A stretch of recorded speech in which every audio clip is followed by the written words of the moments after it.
এবার রান্না করে আপনাদের সবাইকে স্বাগত জানাই। আজকে আমি রান্না করব অনেক দিন পরে ভোলা মাছ। এই দেখুন ভোলা মাছগুলো কতটা চওড়া আর অনেকটা বড় বড়। এই ভোলা মাছ কিন্তু খেতে অনেক ভালো লাগে বন্ধুরা। আর এই ভোলা মাছগুলো আজকে আমি রান্না করব বেগুন দিয়ে। আপনারা কিন্তু পুরো ভিডিওটি প্রথম থেকে শেষ পর্যন্ত দেখতে থাকুন। আর তার সাথে আছে ঘটকচু। এবার আমি এই ভোলা মাছগুলো কেটে নেব। এই দেখুন ভোলা মাছগুলোকে আমি পুরো কেটে ধুয়ে পরিষ্কার করে নিয়েছি আর সামান্য লবণ মাখিয়ে রেখেছি, তাহলে ভোলা মাছগুলো খেতে ভালো লাগবে। আর এই ভোলা মাছ রান্না করার জন্য এখানে নিয়ে নিয়েছি আমি আলু আর এখন নতুন যে বেগুন উঠেছে সেই ছোট ছোট বেগুন, আর তার সাথে চেরা কাঁচা লঙ্কা। আর এই যে ঘটকচু নিয়েছি, ঘটকচুটাকে একদম আমি সরু সরু করে কেটে নিয়েছি। ঘটকচুটাকে আমি রান্না এই চিংড়ি মাছ দিয়ে। এই দেখুন এখানে আমি চিংড়ি মাছও ভালো করে পরিষ্কার করে তারপরে আমি লবণ আর হলুদ মাখিয়ে রেখে। কড়াইটা গরম হয়ে গেছে, কড়াইতে দিয়ে দিচ্ছি আমি সর্ষের তেল। আমি প্রথমেই ঘটকচুটাকে রান্না করে নেব। তেলটা আমার গরম হয়ে গেছে, তেলে দিয়ে দিচ্ছি গোটা জিরে, তেজপাতা আর শুকনো লঙ্কা।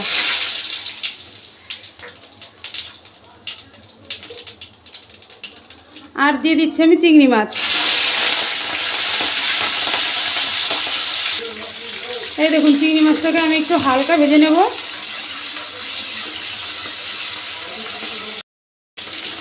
আর চিংড়ি মাছগুলোকে আমি হালকা ভেজে নিয়েছি। এবার আমি এই যে ঘটকচুগুলো ভালো করে কেটে ধুয়ে নিয়েছি, এই কচুগুলো এবার আমি দিয়ে দেব।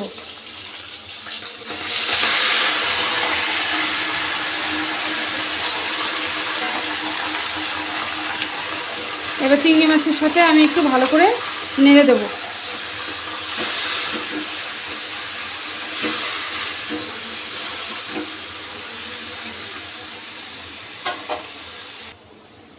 এই কচুতে দিয়ে দেবো আমি হলুদ গুঁড়ো,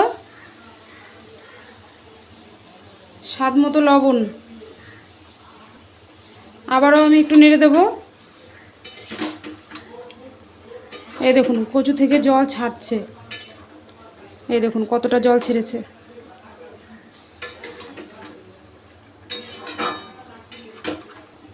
এবার আমি কিছুক্ষণের জন্য ঢাকা দিয়ে রাখবো যাতে।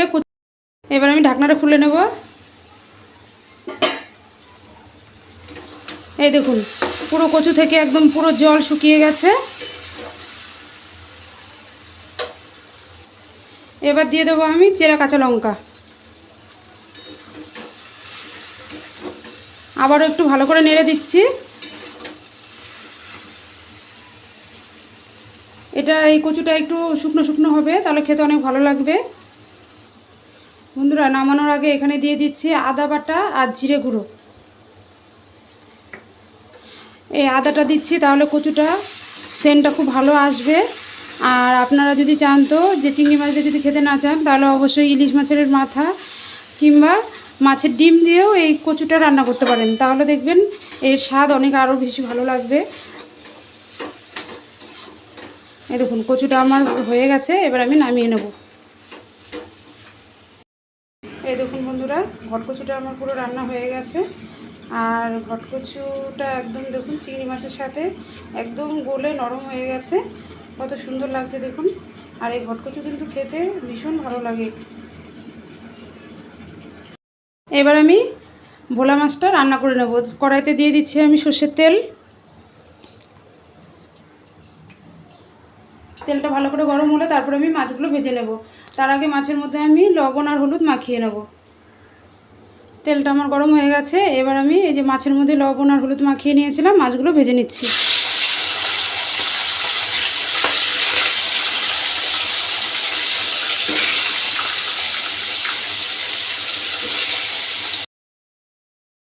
আমি আর এক পিঠ উল্টে দিচ্ছি। আর ভোলা মাছ একটু লাল লাল করে ভাজলে ভোলা মাছ খেতে কিন্তু অনেক স্বাদ লাগে।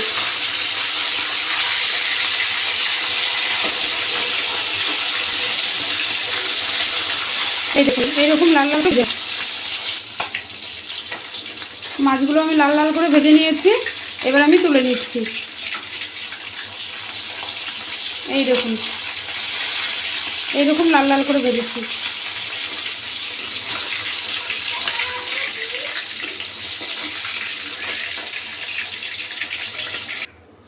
এই বাকি মাছগুলো আমি ভেজে নিচ্ছি।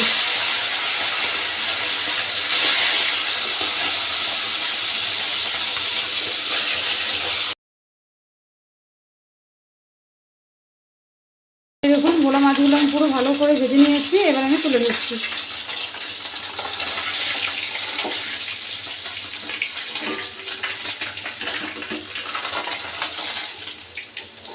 এবার ফোড়নের জন্য দিয়ে দিচ্ছি গোটা জিরে।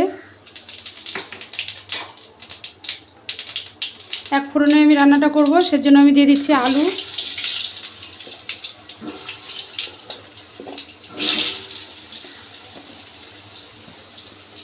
যারা আলু খেতে পছন্দ করেন না তারা শুধু বেগুন দিয়েও রান্না করতে পারেন।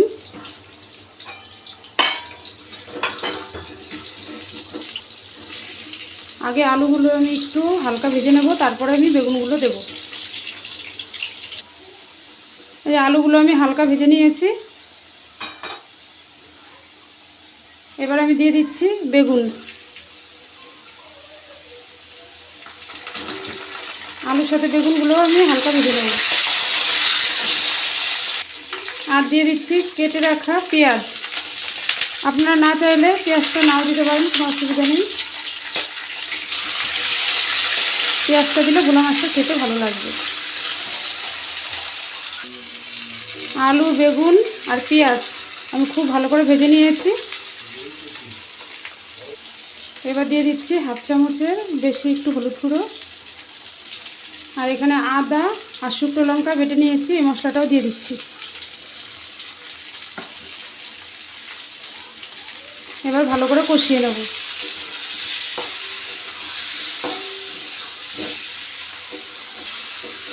দেখুন মশলাটাকে আমি খুব ভালো করে কষে নিয়েছি।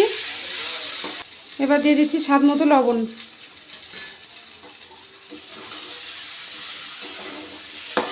আবারও মশলাটাকে আমি সবজির সাথে খুব ভালো করে কষিয়ে নিয়েছি।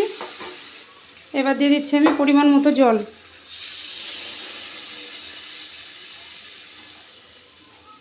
এবার ঝোলটাকে আমি একটু বেশিক্ষণ ধরে ফুটিয়ে নেব। ঝোলটা ভালোভাবে ফুটলে তারপর আমি ভেজে রাখা মাছগুলো দিয়ে দেবো। এই দেখুন বন্ধুরা, ঝোলটা আমার কি সুন্দরভাবে ফুটছে। এবার আমি ভেজে রাখা মাছগুলো দিয়ে দেবো। মাছের সাথে আর ঝোলের সাথে একটু ভালো করে ফুটিয়ে নেব। ওপর দিয়ে দেবো আমি চেরা কাঁচা লঙ্কা, আর দিয়ে দিচ্ছি আমি ভাজা জিরে গুঁড়ো।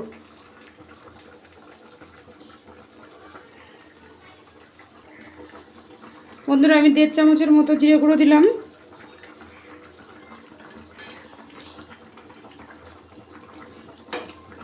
এই দেখুন বন্ধুরা, মাছের ঝোলের কালারটা দেখুন কত সুন্দর এসছে। আর ভোলা মাছ তো বেশিরভাগ সবাই পছন্দ করেন। আর আজকে আমি যেভাবে রান্না করলাম এইভাবে আপনারা অবশ্যই বাড়িতে ট্রাই করবেন। এই দেখুন ভোলা মাছের ঝোলটা আমার হয়ে গেছে। নামানোর আগে আমি শেষে দিয়ে দিচ্ছি ধনেপাতা কুচি।